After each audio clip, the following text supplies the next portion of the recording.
Welcome to the Emily the Mystic Show. You're about to walk through a portal that leads to all things mystical, magical, spiritual, and supernatural. I'm your host, Emily. I'm a spiritual mentor, an Akashic Records practitioner and teacher, an intuition development coach, and a galactic channeler. If you're an old soul on a self-discovery and healing journey, you are in the right place. We'll be diving in deep to some of my favorite mystical topics, including manifestation, past lives, the spirit world, energy, and so much more. Get ready to embrace your inner mystic and live your most authentic life possible. The portal is now open. Hello, my dear listener, and welcome to another mystical guest episode of the Emily the Mystic Show podcast. I cannot wait to introduce you to today's guest because she is surely a mystic, and she's going to be sharing some really empowering information with us today on this show. Meet Haley Bowler-Cooke, who is the best-selling author of Unfuckwithable, who is also featured on Gwyneth Paltrow's Instagram and requested for review by the New York Times. She's the founder and CEO of Uplift Lifestyle Incorporated and host of the globally ranked Uplift Lifestyle podcast, streaming in over 90 countries. Haley's mission is rooted in personal empowerment, living life by design, and optimizing human potential through both evidence-based and channeled modalities. She works with top 1% high performers, leads sold-out retreats, and channels transformative energetic upgrades that shift everything. If you're ready to embody the art of receiving and live your most aligned, unfuckwithable life, you're in the right place. Ooh. Hi, Haley. I like hearing that. I know. I love, one of my favorite things is reading my guest bios to them because it's just such a divine mirror for you. Totally. And it's just magical. Awesome. So yes. Well, thank you for having me, and hello, whoever is listening. It is so nice to spend this time with you, whether you're walking, driving, cleaning your house, whatever you're doing while you're listening. I hope you really tune in and dial in today because it's going to be good. Yes. And Haley, where are you located? I'm in Stratford, Ontario, Canada. Love that. Where are you? I'm in Philadelphia, Pennsylvania. Okay, not too far. Yeah, not too far. Just head up the highway. I love that. And can you share with us your astrology, sun, moon, and rising? Yes. So I'm a Taurus sun, Pisces rising, and I'm a Virgo moon. Oh my gosh, I am a Pisces sun, Taurus rising. Whoa. Yeah. Love that. So similar, almost the same. 100%. And happy almost birthday. What's almost Taurus season and probably will be when this episode comes out. I just realized that this morning. I was like to my fiance, I was like, you haven't asked for my birthday list yet. And like, we're getting quite close. And I'm actually stressed that no one's asked me for my birthday list yet. And like, I just noticed this morning because I basically know what's going on based on astrology. So I'm like, oh, we're in Aries season and then it's Taurus. So it's like, that's me. It's like that feeling of like, oh, it's almost my birthday. And I'm so excited because as a Taurus rising, it's like my new year. Yes. So I'm like, I come out like it's spring, it's the new year. It's the best. Mm-hmm. So I'm excited. I love it. Mm-hmm. And what's your human design type? So I'm a 5/1 self-projected projector. And what does this combination mean to you? Well, my perspective on astrology and human design is this. You don't need it to know who you are. You can know who you are by doing self-study and self-inquiry and self-awareness all the live long day. So if you're listening to this and you don't know your birth time, don't worry about it. But to me, it's just an additional resource and tool that I find a really fun part of playing the human game and being here. And it often just directs me and guides me and offers me perspective when I feel like I need that sort of outside external prompt. I feel like my astrology, my human design are like, oh, I'll just go back to my authority, or, oh, I'll just, I'll wait for the invitation, or like, I really do use the strategies and the authority of human design. And I really like astrology is just really fun for me. Not so much, I don't place a lot of meaning on it, but I use it every single day. Every single day I'm checking where the moon's at.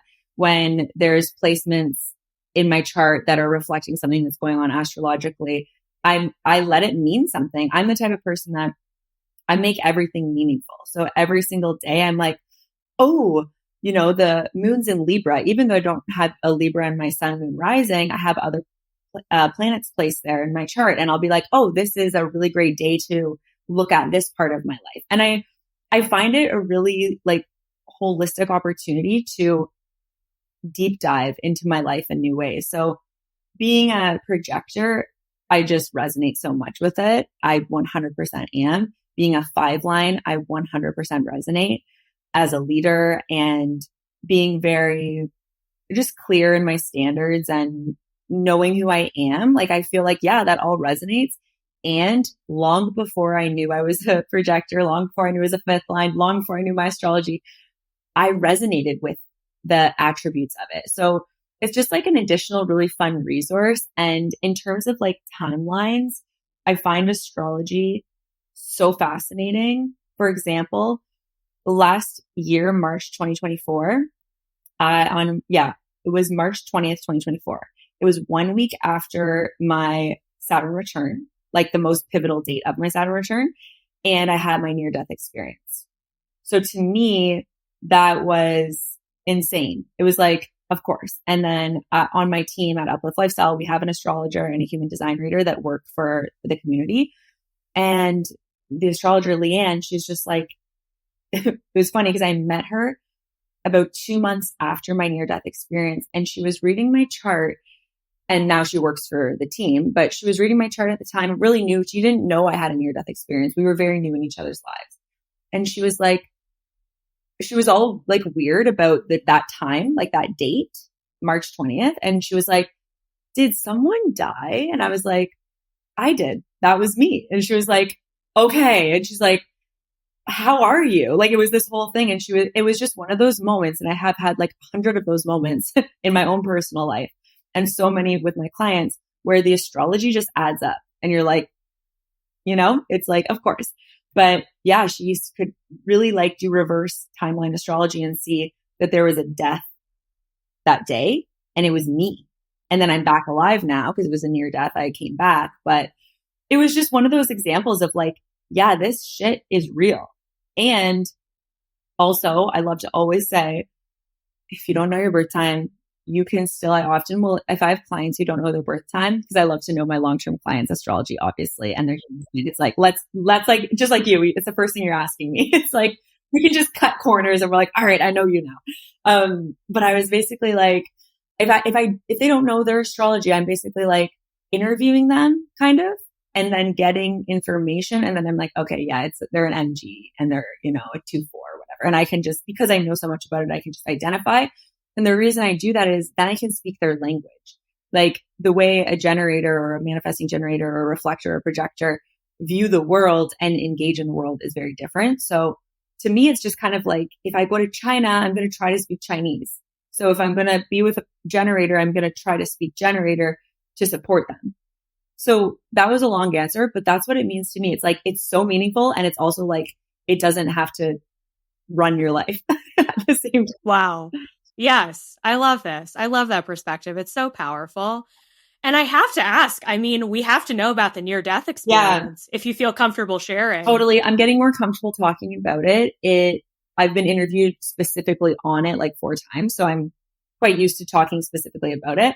And it's very mystic. So it's a very mystical experience. Basically, let me give you a little context. Leading up to the near-death, I was living like a spiritual rock star, meaning I was running retreats, ceremonies, guest speaking at events, book signings, so many private clients, running group programs. I was like going. It was all very aligned. It's all somatic work. It's all energetics. It's all breath work. It's body work. It's very like life-giving work, but it was still way too much. It wasn't exactly in alignment, especially as a projector, especially as a Taurus. Like I was just going. And for a projector, I have And actually the near death experience, when I ended up getting all the like results back from the specialist, the heart specialist, it was a very interesting experience too. And it really like physiologically described just how much energy I have and what energy I am. So my energy is like someone on their me on my worst day is someone on their best day in terms of like energy usually. So that's a gift and I'm grateful for it. And I think up until my near death, I took it for granted almost. Like I was just like, yeah, I have this infinite stream of energy. We are infinite. I have this infinite stream, which we do. But I was bypassing my human a lot because I know, and I've known for a long time that this is a temporary experience as a human. We all know, everyone listening knows that. I know that I'm not just someone who knows that, I'm someone who lives it. So it's a very different caliber of living in results and reality when you don't just know you're a human having the universe in human form. I don't just know it, I live that. So it's a very different reality that I live than a lot of people. Even last night, I was hosting a ceremony at our retreat center, and one of the girls who came, she was like, "This is so cool that like this is what you do for work." I'm like, "This is my life." Like I'm like, "This is literally my life." Like I know that a lot of people, it's spirituality on the weekends, or it's like, let's dip our toes here, or it's my side hustle or whatever. It's like, and that's awesome. I love that anyone's accessing spirituality in any way, shape, and form. It's literally my life. Like everything. I live as the universe in human form. I live as the power and the presence of the universe. So that's awesome until your human is like, bitch, I need a nap. I need some water. I need to chill the fuck out. And I'm also like a queen of self-care. So I honor my body a lot. But what I was doing was I was doing so much optimization stuff where I was like, if I sleep this way and eat this way and drink like this and do this type of body work and do all these optimization techniques through breath that I can do that basically make you superhuman. And I do them with my clients. It's what I do. So I was doing that on myself. But if I think about it, it's almost like it would almost be like the equivalent of like snorting cocaine and then being like, I can, be awake for 48 hours. It was like I was taking for granted my body that is just human at the end of the day. Like there's so much raw vulnerability in just being a human. That's beautiful. It's like so beautiful. And constantly bypassing that, not from fear, but from like opportunity and expansion, which I was doing, isn't necessarily like the greatest choice all the time. I think it's awesome to get you through hard moments, to get you to new thresholds, but quantum leaping, it takes a huge energy reserve. And I was just doing it way too much. So in the weeks leading up, I was the spiritual rock star. I was doing multiple events, but I was also doing insane body optimization, mindset optimization. Like I could do it. Like I didn't feel burnt out. Let's just say that. I had many, so you said so Emily said for everyone listening that I can talk about anything on this podcast and you guys are going to be vibing with it. So I hope that this isn't too far, but in the weeks leading up, I had these experiences of like timeline shifting and not just noticing results differently and noticing my reality differently, but physically, literally like feeling like, whoa, like the earth just shifted and I would have to like plant my hands and like take a few deep breaths. And I was like, I've just shifted timelines again and again and again. And it was happening almost every single day where I would literally like have to brace myself. So what happened the night that I died, I was coming upstairs, coming into the kitchen, and it was just a normal night. I'm going to get ready to go to bed. And I felt that same experience of the timeline shift, but it was more intense than usual. So I like put my hands on the counter and I was like, oh, that was a big one. And then I literally like giggled. I was like, there's something fun's coming or whatever.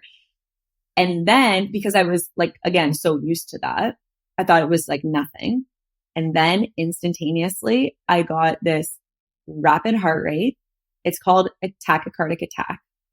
So tachycardia is like the heart is going insanely fast. I can't even like move my hands as fast as my heart was going. It onset like that, like it came out of nowhere. I had no pre-symptoms. It was just like, brrr. So then what happened was, from my memory, and then I'll tell you my fiance's experience of it, but I basically, it was like insane heartbeat. If you're watching on YouTube, you can see what I'm doing. I was like tapping my heart. It felt like my heart was like coming out of my neck. It was like this crazy, like, whoa feeling. And then it felt like I was like flying. I could feel my whole body lifting. I was levitating. And then it was so scary. This is the other thing that I want to explain. The moment before was like, oh, giggly laugh. This could be fun. And then it was like, this isn't fun. This is like the most scary feeling. Like it almost felt like a ticking time bomb in my body. And like I had no control. And that was a very scary feeling for me. So I feel like I'm levitating. And then it starts to get so scary that I start to like try to yell. I couldn't get nothing was coming out because at this point, my brain was dysfunctioning and things were already shutting down. But I was still standing at this point. I remember trying to say, Mitch, that's my fiance. And nothing came out. And then it went completely black. Okay. So then it's completely black. And then from my perception, no longer human at this point, it was like black. And then instantly it was white. It was instantly like being in the sun, like being in the center of the sun. I was like so warm. It felt like, I just explained this to a friend the other day. It felt like the best orgasm you've ever had times like 500 million. Like your body's just like, oh, like it's like, it's not your body. That's the other thing. There was no body. Like the experience was just this, it's the melting, it's the infinitely infinite. It's everything I've taught about. I have a whole chapter on my book called The Dimension of Openness. It was me experiencing the dimension of openness. It was me experiencing oneness. It was me experiencing, and because I've been doing this for years, retreat, ceremony, transmission, hypnotherapy, you name it, in very high level, deep ways, I know what it feels like to feel that bliss. This was like, they're not even in the same like realm. Like it wasn't even comparable. What I've experienced in like the most incredible, personal transmission experience. This was like, no, there's nothing has ever and will ever match the experience of bliss and euphoria that this was. And then this is the other interesting thing. It felt like I was experiencing that for like years. Like time wasn't real, but it felt like a long time. It felt like I was like gone, drifting for years. Then now I'll tell you again my perspective, and then I'll tell you the quick version of Mitch's perspective. The next thing I know, it's all like white and like melt. You're in the abyss. It's just this really beautiful feeling. And then something shifted where it started to kind of close more. And the vision was a little bit more refined and tighter. And then my eyes were opening, but I didn't know that because I was still in between realms. But when my eyes started to open, that's when the expanded, like infinitely beautiful, that feeling of like bliss and oneness, that started to go away. I still felt really good, like probably still like the best meditation and orgasm you've ever had. But it was getting less and less and less and less. And then I started to see that I was on the floor in my kitchen because now my eyes are opening. And Cash, my dog, she's a Dalmatian. So she has very like distinct spots, obviously. I remember seeing her kind of like on the corner of my eye, but super blurry, like very, very blurry. You have to think I had major head trauma because I smashed the floor and I blacked out standing up and was like completely dead, unconscious for a time. So then I kind of start seeing Mitch like a body over top of me, but I still feel like I felt like I was smiling. I don't know if I was, but I felt like good, I was like, what's happening? And then I start to get my hearing back next. And I can start to hear Mitch is screaming because he's freaked the fuck out of what the hell's going on. And he's like on top of me. He's not shaking me. He was like this. Like when I woke my eyes up, he looked at me like this. Like his eyes were so wide and he was like, don't move. Like his body was giving that energy of like, do not move. But he was yelling. And then it scared me because I just was on this like, portal journey of like bliss. And I can hear this yelling. And I was like, like it scared me. It scared the shit out of me. So I screamed and I kind of like tried to cover my face because it just was such a shock to the system. And he was like, don't move. And he like put his hands on me and like put me to the ground of like, don't move. And I was like, and then really quickly, time was so weird at this moment, but like very quickly I started to get scared again because I wasn't scared for that whole, what felt like years. And then I was like, oh, this is scary actually, because I remember you, like you're my fiance. We've been together for 13 years. Like you're my person. And there's my dog and I'm at my house and I'm on the floor. And it was just all about really scary again. And then my pain body kicked in and it was like these timelines. It was like eyes, ears, body. And then I was like, and it was like this excruciating pain down my left side, like burning. Like it felt like I was like burning and throbbing. It was the worst feeling ever. And then I started to kind of immediately I go and I went to school for clinical kinesiology. It actually is what kickstarted my whole career. So I went to school for clinical kinesiology. So then it started to hit me. I've had a stroke.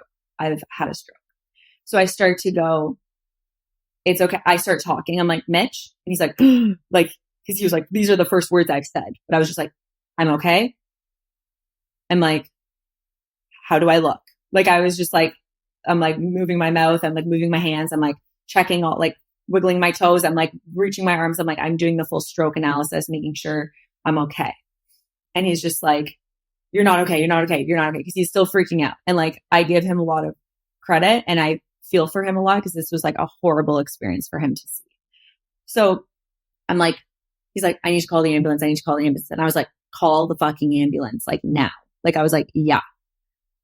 So he calls the ambulance and I'm still lying there. I'm like, I'm not moving because I don't know what happened. So I'm like, is my neck broken? I couldn't really feel anything.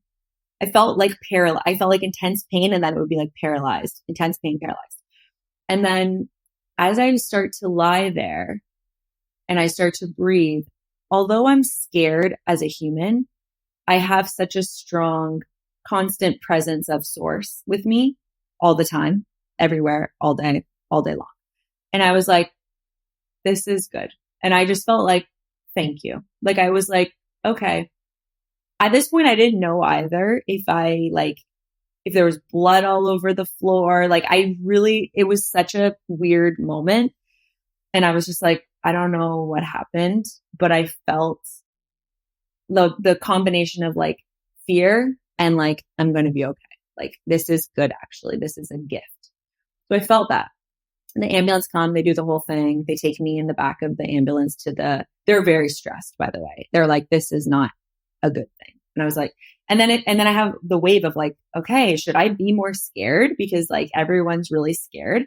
And then I'm like, it's okay. And I'm like regulating, breathing, but physically felt really fucked up, to be honest. Like it was a weird, to go from like dead to alive is like it's like, so it went from the best orgasm ever to like the worst hangover ever. Like you're just kind of like, I'm like, you just feel like you're like like you feel like you're 200 years old or something. You're just like, what the fuck? I can't even move. And for anyone if you don't know me and you're just listening, I'm 30 years old. I'm in amazing shape. I'm super healthy. I'm very vibrant. I'm the picture of health. Like, and I felt I was like 200 years old. So then we go to the hospital, they do all the tests. I'm there overnight. It's a whole thing. All the tests are inconclusive. Doesn't make any sense. It's very confusing for them. But I'm lying there in the hospital bed, feeling again that feeling of bliss, not quite on the level, obviously, of what it was, but I felt like, thank you. Like I just felt grateful. And it wasn't like I was grateful to be alive, because I didn't have that until like a couple weeks later when I was like, oh my God, I'm so grateful to be alive. And I still feel that. It's been over a year. It was the year anniversary on the equinox, the spring equinox, another amazing astrological like alignment, right? Like anyways, but I felt just grateful for the experience. Like I wasn't so much like, I'm grateful that I'm back to being Haley. I was more just like, oh, I'm really grateful that that happened, weirdly, you know? And then, not weirdly, because this is the Mystic podcast and everyone gets it. And then, you know, come back home. I basically get released, and they're like, yeah, you have to come back and do more tests tomorrow. But I get released like in the middle of the night. It's like 5 a.m. or something. And then I go back the next day. Now I'm like the intense, like horrible concussion symptoms. Everything's intense. It's just it's really bad. Oh, I forgot to mention that night, one of the doctors really scared me, and Mitch, he was like, yeah, you're like all of the other tests. They do a test for the stroke where they like run through your blood, and then they see if there's, I think it's like, troponin or thrombonin. I don't know. I don't remember. But there's one thing that they check for that I didn't have. So they're like, it wasn't a stroke, but my EKG showed that I had a stroke because I had like flipped T waves and like a bunch of these really bad things. And the EKG measures the electrical current of the heart. So that's an important note. So everything else was fine. Like the heart muscle's fine, whatever. I go back the next day. I end up having to get like a CAT scan, having to do like now very invasive testing that I was just like, what the fuck? And I was just like, I just don't want to be here. I'm not a big hospital person. I'm the opposite of it, actually.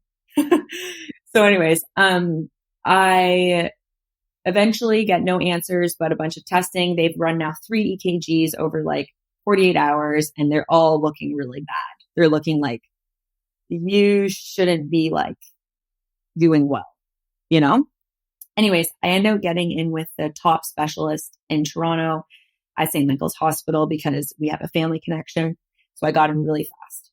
They did a lot more testing there, and they found out from a, let's say, medical perspective that I have a short-circuited heart, which basically means it's almost like a ticking time bomb. It's almost like getting struck by lightning. Like the doctor was explaining, you've been living with this your whole life. And then it's like, when it goes, it goes. And this was the moment that it went. And it went 1 week into my frickin' Saturn return, and 1 week into when I needed a really big spiritual upgrade, because I was way too in my masculine. I was doing way too much. I was forcing way too much. I was controlling way too much. I was doing God's work, but I was doing it like a businesswoman, you know? And I was going. It was like, okay, I'll say yes to everything, yes to everything, yes to everything. I'm infinite. I can do it all. Like there's no such thing as, you know, being tired and whatever. Anyways, they run all the tests. They figure out that it's this electrical thing. And they're like, yeah, you basically have like an insane amount of electrical energy in your body. And then I just kept seeing like jellyfish and like all these, like, I was just like alien, like all these things that I was like, yes, that's me. Like they're telling me this thinking that I'm going to be scared. And I'm just sitting there. I'm like, yeah, that's me. Like I'm like smiling, and I'm also crying. It was like everything at once. My human self was like, ah. And then my spiritual like source consciousness was like, we know. And basically it ended out, it's this genetic thing. I've lived with it my whole life. He's like, hey, if it happens again, we have to do a heart surgery. If this happens again, it's like a problem. And he's like, if it never happens again, this is a spoof. It will probably never happen again, but we're going to see. My other doctor, by the way, took my license away. That's like how intense it was. And then this specialist was like, no. He's like, you're like extremely healthy. You're in amazing shape. Like this will probably never happen again. If it does, there's a surgery we can do. It's never happened again. It's been over a year. I genuinely know it will never happen again because it doesn't need to, because I've extracted the lessons from it. Like it doesn't need to pop back into my reality because I've actually reclaimed power from everything I needed to. I've healed everything I needed to. It opened me up to so much raw vulnerability and healing. And I'm so grateful for it. I would have never gone there. I just would have never gone to those depths if I didn't have to. And I had to. I had to because I was so vulnerable. I went from being superwoman who could do everything and never needing help and being the one who always had it together to, and not even just together, like everyone wanted to be me. Like I had the best of everything. It was like that vibe. And not just in physical reality, but energy and emotions and vibes, like all that. And then it went to like, I can't even feed myself. I can't even go to the bathroom. Like I couldn't move. For like weeks, I was just lying in bed in the pitch black, like scared that it would happen again. Like it was such a dark time. But it was also so, because I had that experience, it was so vivid. I was like, that kind of was my lifeline. I was like, I know that was a good thing. Like, I know that was a gift and it was my lifeline. But in the moments after, like my body, my energy, it was tough. It was a tough time. I also had to fully go cold turkey off work. And I was such a workaholic. I felt like I'm abandoning all my clients, all these events, all these opportunities. Like it was scary. I'm also a full-time. I do this full time. This isn't a side hustle for me. I've done this full time since 2020. Like there goes all my income, like everything. It was just like a very vulnerable time. And that being said, and I actually just was interviewed on this last week, and a person who's interviewing me had also she didn't call it an NDE, but it pretty much was. She almost died in a car accident. So she also experienced like her life before her eyes sort of thing. And we were both saying like that if someone said, were you most grateful in your life? Like obviously I'd name my people, but then I'd say that is like what I'm most grateful for. And it redirects me so much. Like I'm constantly catching myself falling into old patterns, and that near death, because it was so intense. It was like, you can't push like this or we're going to put you on your ass. It was a spiritual awakening that I didn't choose. It was a spiritual, like, it was by the grace of God. It happened to me. I know we are God, we are one, we're all connected, but it really felt like something outside of me did it to me for me. And for me, that was medicinal. For me, that was like, thank you. Because I was so used to being the one to always create transformation in my life. And this felt like the transformation was done for me in a hard way, but it felt like a gift. You know what I mean? I was like, I didn't have to do anything and this just happened, even though it was like really fucked up. I was like, thank you. You fucking quantum left me into a new timeline. Anyways, Emily, I've been talking, but you asked, and it's kind of a can of worms once I start. Damn, Haley. Oh my God. On so many levels, I have so many things to say. First of all, on a human level, thank you for your vulnerability and your openness and sharing your story on this show. So many people needed to hear that, myself included. And on an Emily level, like,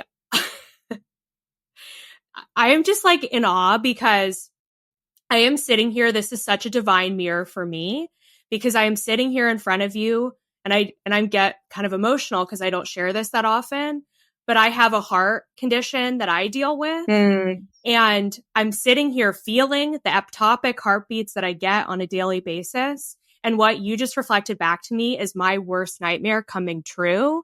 And the fact that you've been able to navigate it and come through it and come on the other side, wow, literally gives me so much hope, so much joy, like so much inspiration and so much healing. Oh, I have so many chills. So thank you. Thank you. I wish I was right there with you in real life. I have so many chills because we were meant to connect on this. We were meant to talk about this. And if there's one thing that experience, well, it gave me many things, but one of the things was I'm not afraid to die. Wow. Period. Like that. So that, like now in my life, like I used to overcome fear a lot. Like you have to do what I do, like to live how I live.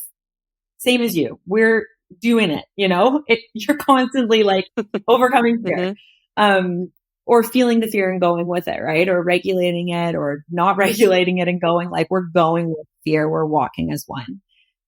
it's life. But now I can just lean into way bigger edges because I'm not scared of anything. I'm like, I've died. I know the feeling.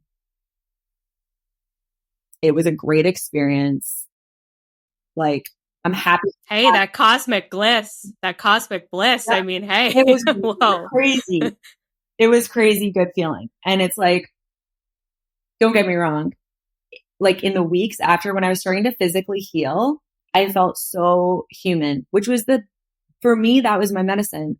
I never really felt human for a long time. And that made me feel like a vulnerable, raw human. And that was like such a gift for me to feel like a normal human, but still a human experiencing really intense things. And then I really started to get present to like gratitude and appreciation that I just wasn't even experiencing regularly because I was serving everyone else and giving so much and going so fast. And I had huge, and like my goals and dreams are so big that I can't do it alone. I really can't. But it was like, and I always knew that. But then I was given this gift on a silver platter, and it was like, oh, Source can divinely intervene and do this. Source can divinely intervene and do anything and everything. I don't need to be in charge, and I don't need to control. And yeah, like my faith up leveled an insane amount. And I was always super faithful, and I had insane self-belief. I wrote Unfuckable, and everything in that book is about, if you haven't read my book, go read it. Personal power, self-leadership. Being unfuckable, the whole book, literally, except for the last two chapters. No, the third last and the second last chapter. The rest of the book is about radical responsibility, radical accountability, radical self-leadership, trusting yourself, like being so fucking empowered. Like that's what that book's about. You can't read the book and not be like, I'm the queen of the world, period. It's like that. So that's how I lived for a long time. Like that book is my truth. But what was missing, and it's so funny because now I'm writing a second book, and so there's a chapter in the book called The Dimension of Openness. And there's a chapter called Devotion. And there's a chapter called The Art of Receiving. So actually there's about 3 of the 11 chapters that are very much about what I have now experienced in a way more intense way since the near death. So before I teach on the Art of Receiving, and I have for 5 years, and I've changed thousands of lives doing it. I run Art of Receiving full day retreats, and the retreats alone were in person, and they've served hundreds of people over the last 5 years. So the Art of Receiving and codings, like I was really good at receiving, like going to a luxury hotel and being like, or like going to a nice dinner and just like indulging and luxuriating. I was really good at receiving in the bedroom. Like I was so good at like these really high frequency, fun receiving things, right? I was the queen of that. I self-care, like you name it. Where I was not good at receiving, that I didn't know until my near death, was being so fragile, so vulnerable and helpless, and receiving support from that helplessness. That was really edgy for me to need people, because I was the queen of self-leadership, and I was never from a, fuck the world, I can do it all myself way. It was always from a huge foundation of love and like vibes, but it was very much like, we are the creators. We can do anything, and we can. That foundation is necessary. But where I needed to really self-actualize fully is like that balance of like, there's also divine intervention, and that's actually what's happening all the time. And after my near death, that's how I live now. Like for months, I didn't set any goals. I didn't have any intentions. I simply allowed things to just happen. And it was amazing. It brought me so many miracles, like genuine miracles. And also it was very edgy. It was very vulnerable. It was like my crutch of like, I'm the creator of my universe and I can do anything and I'm actually good at it. Like a lot of people want to do that, but I actually like was doing that.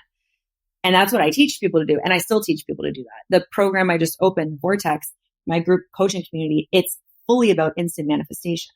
It's about instant manifestation through the dimension of openness, through oneness, through the infinite awareness of like what is, what was, and all that ever will be is right here. I've always been doing this, but I never had the personal experience of like the grace of God or whatever you'd want to call it, just literally carrying me, being like, I've got you.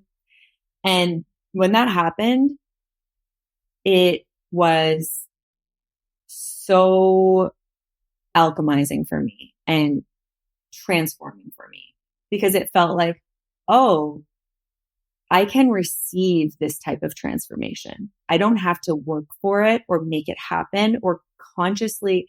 And I would, make things happen and work for things in a really aligned way. Meditation, yoga, tantra, things like that.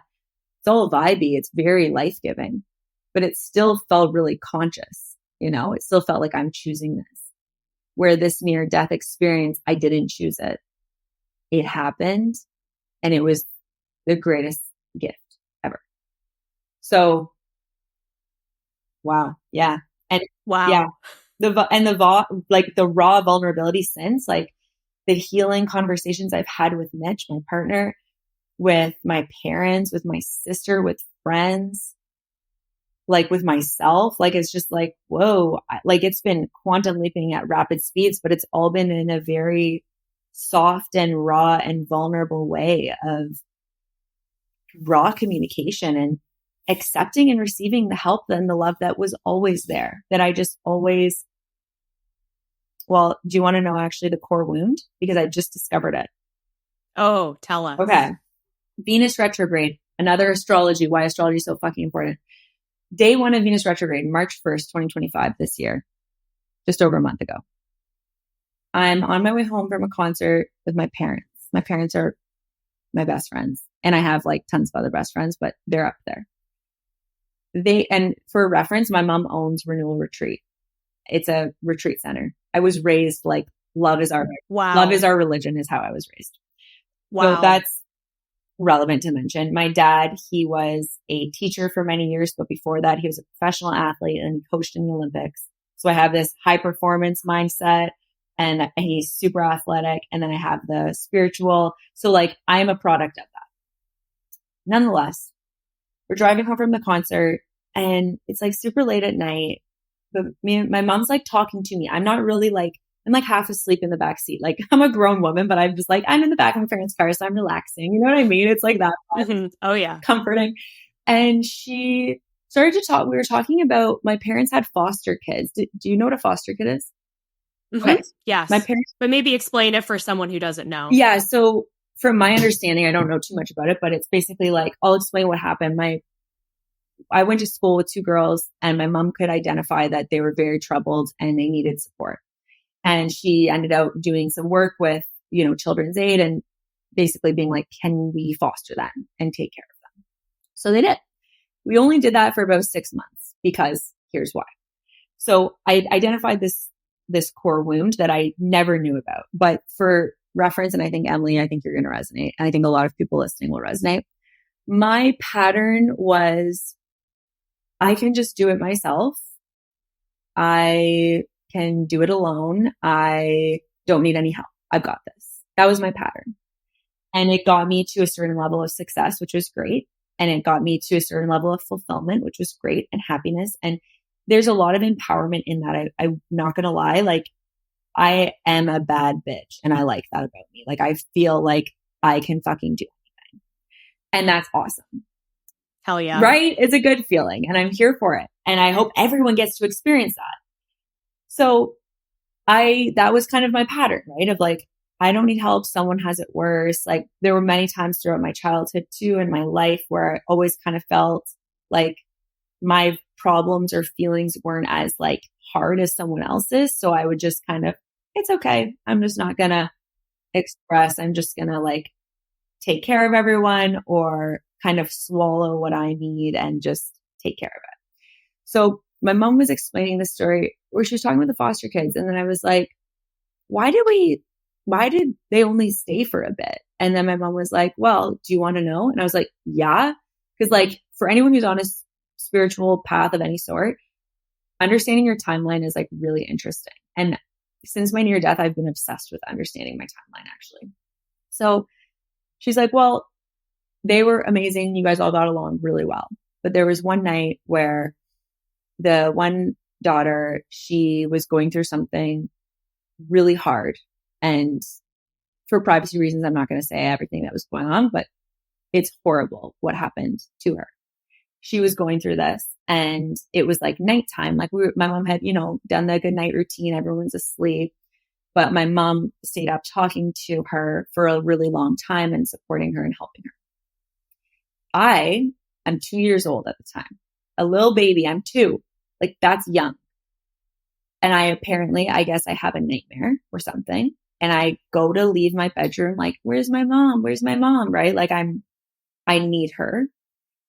And I see her, but she's with our foster child and I guess I could identify they were both crying. It looked really like heavy. And at 2 years old, I was just like, my mom was like, yeah, Haley. And I was like, never mind. And then I just like went into the room. And then my mom said she had an instant download in that moment of like, this isn't right and fair anymore.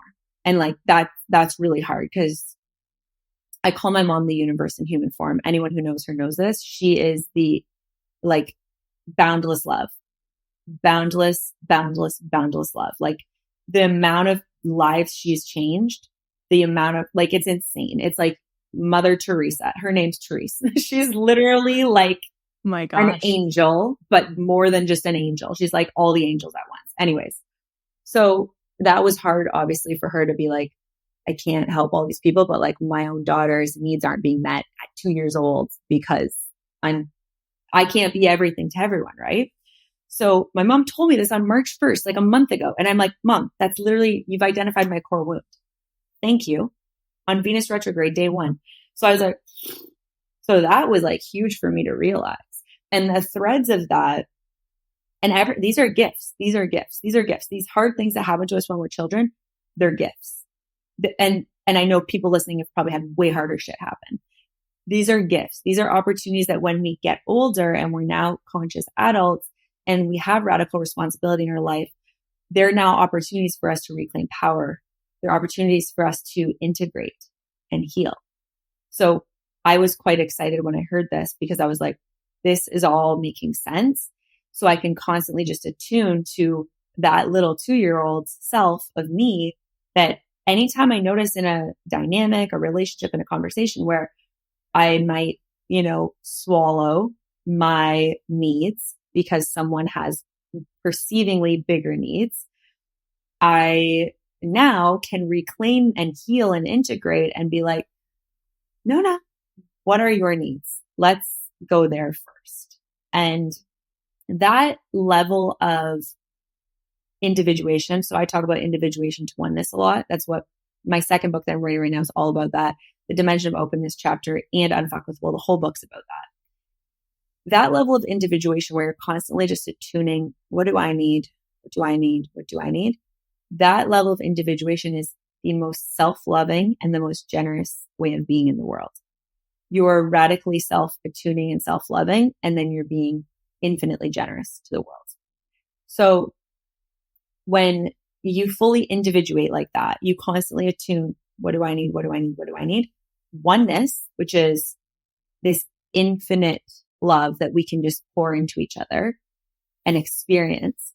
Oneness is the natural byproduct. It is. I don't know anyone that's not in overflow that doesn't want to give. All humans are good at their core. An example, my ceremony last night, it was super tender. It was a very raw one. Usually they're a lot more like, wow, a little bit wild toward the end. This one was raw. It was tender. It felt like we were all just like busting out of like the soil and like fresh new little buds. And it was just like so precious. But we're all just hugging and we're just like connecting, and like everyone's just so overflowed and they're just like, I love you. I love you. And there was just so much sharing and loving. And it's like, That's the exact example of individuation to oneness. When you are connected to individuation, you're connected to, I am a child of the divine. I am the divine. There's no separation. I deserve this. I'm worthy. I'm fully receiving. I'm here for this. And then from that, you're closer to God, closer to God, closer to God, closer to source, closer to source, closer to the universe, whatever you want to call it. You're one. You become one. When you are the universe in human form, guess what? You're beyond generous. You're beyond giving. You're beyond benevolent. There's no other option because your needs are all met. Until we fully meet our own needs, until we individuate, we're fragments of one another. Like Emily and I, Emily, you and me, we're fragments of each other. We have all the, infinite beings in the world. We're having a moment right now and we are fragments of one another. But if we're not individuating fully, we're not fully attuning and self-actualizing and constantly giving to ourselves, what we're doing is we're entangling, we're relating in ways that aren't pure. We're taking and we're needing, and we're taking and we're needing, and we're relating in, toxic and codependent ways. And there's, when you meet someone on a frequency and you lower to their frequency, now you've just gone off in a new paradigm of low frequency together. But if you maintain a high frequency and you're constantly attuning to self and you're constantly attuning to love and you're honoring your standards and you're honoring your boundaries and you're giving to yourself and you're giving to yourself, you're giving the other person, seemingly other person, we're actually all one. There's no separation. You're seemingly giving the other person the opportunity to meet you there. And now you're going off in a new dimension together of high frequency love and oneness. So yeah, I don't even know why I went on that rant, but I know it was beneficial, I'm sure. I loved that rant. I feel that. And I have to interrupt this podcast episode to tell you about a product that I am absolutely obsessed with and have been loving so much. And that is Elix Cycle Balance. This incredible women's hormonal health supplement that was created on the foundation of Chinese medicine helps you balance your hormones so that you can feel better every single day of your cycle. For me, this incredible supplement helped me on my journey getting off of hormonal birth control and has helped me feel so good. I have so much energy. I have very limited physical symptoms, especially during my cycle, and I just feel good. So I cannot recommend this stuff to you enough. I am not a huge supplement person. I don't take a ton of supplements. So for me, it's just my daily multivitamin and this and some elderberry that I take for immune support, and that's it. And this has really changed the game for me. If you want to give it a try, go ahead, check out the link in the show notes and use code 15EmilyL for 15% off. And I would say too, knowing my audience and my listener, we tend to really find ourselves in that place of deep empathy that ends up leading us towards a spectrum of overgiving. And that's often coming from those original wounds, those unhealed paradigms from childhood, from past lives, etc., where we did not learn to honor the self in order to give to the other. Yeah, completely. So then that would have resonated completely. For sure. And so on that point, do you have any tips for someone who needs to learn to be open to receiving? Yeah. Oh yeah. I got tons of them. First tip, read my book, The Art of Receiving chapter. I don't like people to skip ahead, but if you can skip ahead, I would skip ahead to The Art of Receiving chapter if you really need to work on your receiving.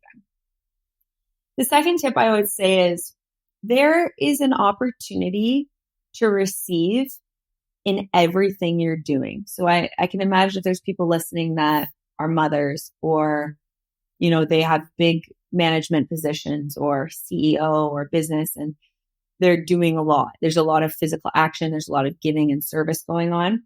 I can imagine it might feel like I need to go and, book a 10-day retreat or vacation to start receiving. And I suggest you also do that because that's a whole vibe. But you can literally just experience the art of receiving, experience receptivity in every single moment. even right now, I'm giving to you guys. I'm giving. Like, this is an energy expense that I'm going and giving. But I practice in the moments that I can stop to breathe. I practice, I'm receiving from this interaction. This is life-giving for me. This feels good for me. I do the same thing when I suggest to my clients that are moms. I have a lot of moms in my community. When you're with your children, it can feel, if you're in an illusion of separation and scarcity because of very real core wounds in your life, parenting will feel very extractive to you. It will feel like, this is taking from me. My kids are taking from me, right? Yep. Now, we're always need to be radically responsible for our life. You chose to be a parent. You chose this moment. This is a gift.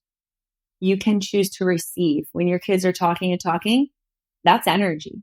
So you can shift into, I'm receiving their energy instead of being, be quiet, be quiet. It's just breathe, like breathe in their energy. They have life. They have energy. You want energy. You're a tired mom. Breathe that energy in.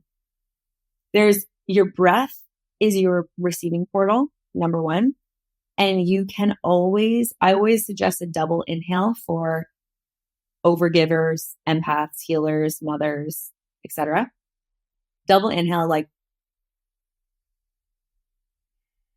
it just feels so good because we're often not giving ourselves that extra receptivity. But when we're focusing, so say your kids are talking or something's happening, or, you're washing the dishes, or you're sweeping, you're vacuuming, you're washing the dishes, you're typing on your computer, like whatever action you're doing that you could trick yourself into thinking it's extractive, you can shift it into a receiving experience. And I do this all the time and it helps me. If I didn't do this, I'd be very tired all the time because I'm doing a lot in my life. But I shifted into double inhale. I'm washing the dishes. This is a beautiful experience. I'm experiencing this. That's the next tip I have, is experiencing. Everything is a miracle. When you die and come back, you realize that. You can't wait. This house we're in, which is a beautiful home that we've redesigned and completely renovated to our liking. Up until my near death, I was like, okay, next house. When I was in the hospital, I was like, I just want to go to my home and lie on my beautiful couch and look at my beautiful artwork. And like, I just want to go home. Like, it was like, you've become so present to that. And the things like, I also say this to the dog moms listening, walking your dog. Before you had your dog and you wanted your dog, you visualized, I can't wait to walk my dog and go on cute walks. And then you catch yourself in the illusion of separation and scarcity, time scarcity, whatever type of scarcity you're in. And you're walking your dog like it's a chore. You're walking your dog like it's taking from you. You're walking your dog like it's another thing to do. And you're taking your name out of the hat for receiving every single time you do that. So there's perspective shift, there's mindset shift, and then there's actual somatic shifting, which is, I'm walking my dog. Oh, I'm breathing fresh air. Ooh, I'm slowing down my heart rate. I'm looking at the sun. I'm somatic experiencing this experience. So those are tips that I love to give people because like there's no fucking excuses. And that's the thing. Anyone who works with me, I can hold a lot of space and I have a big capacity to empathize. Huge capacity too. And I'm never, ever going to listen to an excuse. I'm just not. It's like, oh, you have a kid, you got a business. Cool. You chose to have a business. You chose to have a kid. Okay. What's your excuse? Like, what's next? Okay. You have to do all these things. Okay. You get to do all these things. You have hands to fold the laundry. And I know this stuff all sounds really basic and like things we've heard, but there's a big difference between knowing it and then living it. Knowing that I'm so grateful for my body and then living that, your reality will change when you live that. Like, take radical responsibility in your life and don't take your name out of the hat for receiving. And yes, book the massages, do the self-care, put the lotion on your feet, like take the time and do those things, please.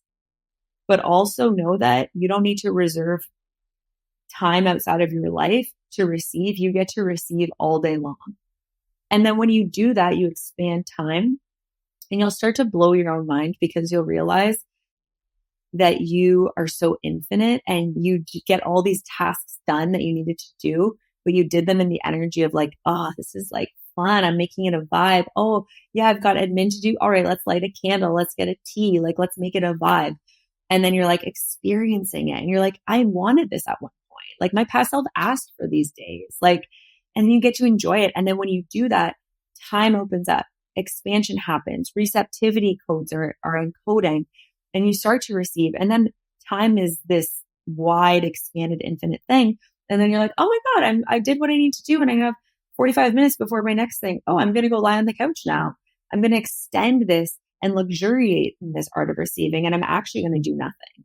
I always tell people, do nothing, do nothing. Lie on the ground. This is my favorite thing to do. Lie on the ground, no yoga mat, no blanket, nothing, the floor, and look at the sky. Like, not the sky, the ceiling. Like, look at the white ceiling. Like, if you can find happiness and peace doing that, you will be a happy person. So that's what I do. I challenge myself to do that because I'm fucking Canadian, you guys. It's tough out here in the winter. It's tough out here. Okay. And I'm a sun worshiper. Like, I go out, I put the sun in my eyes. Like on the eclipse last year, when everyone's like getting those stupid goggles, I was like staring at the eclipse. Like, I'm like a weirdo like that. I'm like, give me the sun, give me the stars, like give me the moon. I love nature. I want to go lie in the sun and bathe in the sun all day. But in Canada, when it's negative 25 and snowing and wild, I lie my ass on the fucking floor and I look at the ceiling and I like get giddy. I'm like, I'm alive. I'm happy. Like, I do nothing. And I do that sometimes for 1 minute, sometimes for 10 minutes, sometimes for 20 minutes, but I expand time. So if I only have 1 minute, it's like, that's 20 minutes. And I know how to do that because I practice it. Like, yeah, it's going to feel weird the first time you do it. You're going to lie on the floor and be like, hey, should I check my phone now? Should I, no, just practice 1 more minute. Fly there 1 more minute. Those are my tips. I have way more. I've got 1,000 billion, bajillion tips, but start there because I think that those are really practical and no one can make an excuse. You have a floor, you have a ceiling. If you don't, lie on the grass. That's even better. Not me lying on the floor this morning, staring at the ceiling, doing just that. And now I get to do it tomorrow and be more intentional with it. Yes. I love it. Yes, Emily, you're already doing it. And know how good it is for you. Like, for sure. Yeah. I love it. Well, I could talk to you all day, Haley, and I feel like we've been expanding time in this episode. Yeah. So we're just luxuriating in all of the wisdom you've had to offer us today. Thank you. But of course, we have to end this conversation by hearing from you. What does being a mystic mean to you? Being a mystic means for me living life like everything is new again. I like the feeling of this is impermanent. This is temporary. And then when you feel that, it feels new. It feels like a never before experienced moment. And when you live like that, life just opens up for you. It just gets so much better. So that's mysticism to me, is like, I am existing in the dimension of openness. I am the power and the presence of the universe. And I know for sure that we can leave and come back. We're going to come back in many different timelines. This is a temporary, being you, Emily, being me, Haley, being women in these bodies. Like, this is very temporary.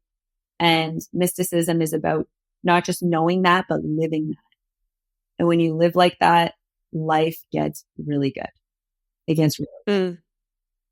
Yes, couldn't agree more.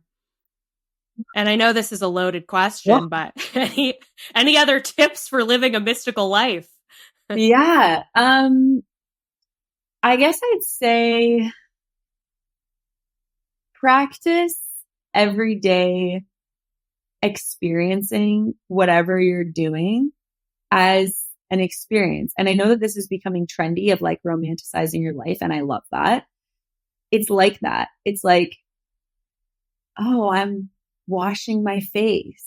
I'm in the shower. I do this, and I've been doing this for a long time, but I do this like intensely religiously now. And when I don't do it, it's very jarring. And this is the thing. The more aligned you are, the more you crave alignment. I write about this in my book. So when you're in alignment, you're like a Formula One driver driving in the fast lane. A small deviation propels you forward. It's actually a gift. It's like, whoa, thank you for showing me where I don't want to fucking be. It's a gift.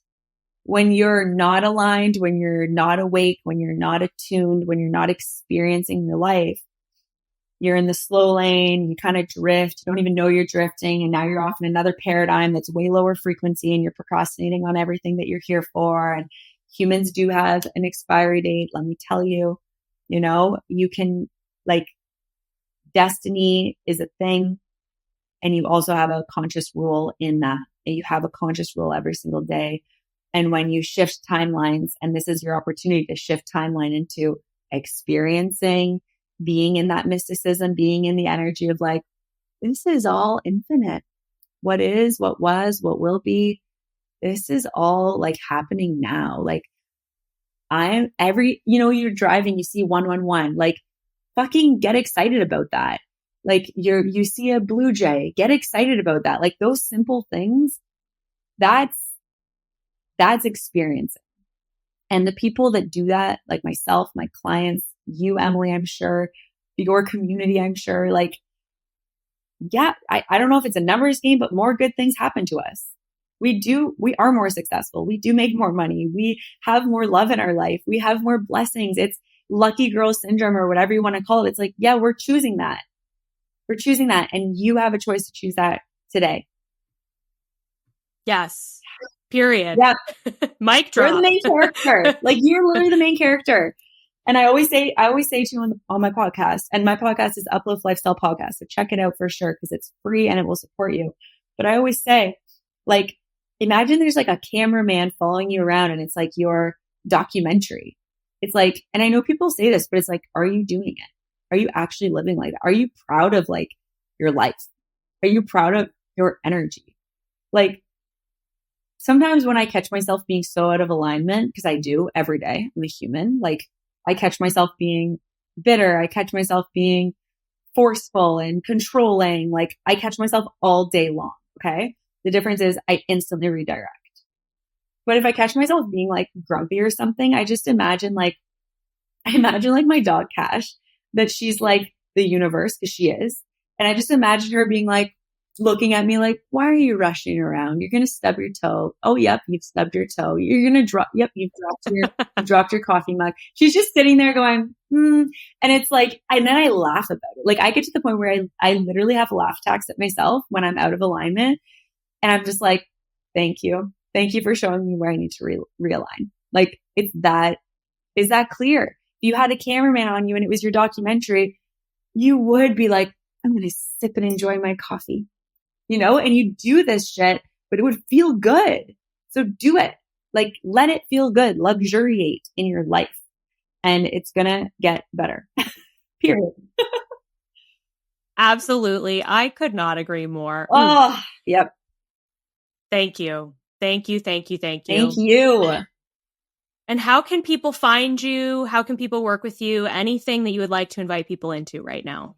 Yeah, I think the first point of entrance would be, I can give you a few ranges. So first point of entrance, come into the podcast, Uplift Lifestyle Podcast, start listening. If you're a fan of Emily the Mystic, you're open-minded to spirituality. We also cover a ton of self-development, mindset, optimization in that space. So Uplift Lifestyle Podcast everywhere. Instagram at uplift_lifestyle. I'm on there. TikTok at uplift_lifestyle. My assistant runs the TikTok, so I just send her content. It goes up. I don't engage too much on it, but I'm excited about being on there now. And in terms of access point, get on Amazon. Maybe you can link it in the show notes, but get my book. It's delivered to like 86 countries already. So you can get it, enjoy it, actually do the work, actually integrate. And I prompt you the whole book. It's like tons of journal prompts, tons of breath work, tons of integration. You can't not integrate. You have to integrate. Get the book. And then if you're someone who's really on their high performance path and they're, you're a CEO, you're owning a business, you're high corporate, you're high level in your spiritual life, you're a creator, something like that, then you might be interested more in high proximity work, which would be my high proximity group, which is the Vortex, and my high proximity one-on-one, which is the Power Proximity Portal. So I'll give you my website in the show notes. Hopefully Emily can do that. Yes, it'll all be linked in the show notes. Absolutely. Yeah, that's Yippee. much it. Yay! Thank you. Magical. Thank you, Haley. What a joy. Thank you, Emily. And shout out to everyone who is here listening. And you are in amazing hands with Emily because you have such embodied energy. You're embodied, you're living it, you're doing it. Everyone listening, your audience is lucky to be led by you. So thank you, Emily. And thank you to everyone who is here on this path. The portal is now closed.